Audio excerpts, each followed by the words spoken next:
வாழ்வு பெறுவோம். இது இயேசு கிறிஸ்துவுக்குள் பிரியமான என் சகோதர சகோதரிகளே, இந்த நிமிட நட்சத்திரக்கு இயேசுவின் நாமத்தில் நான் உங்களை அன்போடு அழைக்கிறேன்.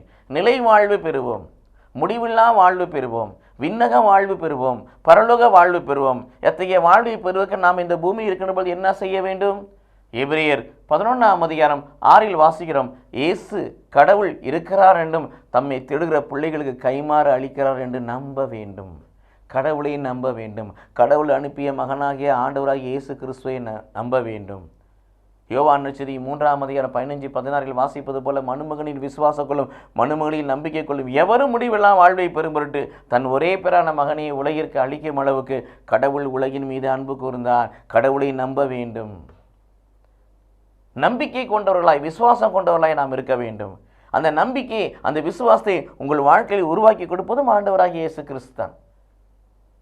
இறைவார்த்தையின் வழியாக உருவாக்கப்படுகிறது. ரோமர் 10:17 வாசிப்பது போல, ரோமர் 10:17 வாசிப்பது போல, அறிவிப்பதை கேட்பதால் தான் விசுவாசம் வளர்கிறது, நம்பிக்கை வளர்கிறது. நாங்கள் அறிவிப்பதற்கோ கிறிஸ்துவின் வார்த்தையை ஊற்று, அந்த வார்த்தையின் வழியாக நம்புகிற, அந்த வார்த்தையின் வழியாக ஏற்றுக்கொள்ள, அந்த வார்த்தையின் வழியாக நம்முடைய வாழ்க்கையிலே இயேசு கிறிஸ்து நம்பிக்கையை உருவாக்குகிறார். அதைத்தான் நாம் எபிரேயர் 12:1-2 வாசிக்கிறோம். நம்பிக்கையை உருவாக்குவரும், விசுவாசத்தை தொடங்குவரும், அதை முடிப்பவருமான இயேசு கிறிஸ்து மீது கண்களை பதிய வைக்க வேண்டும்.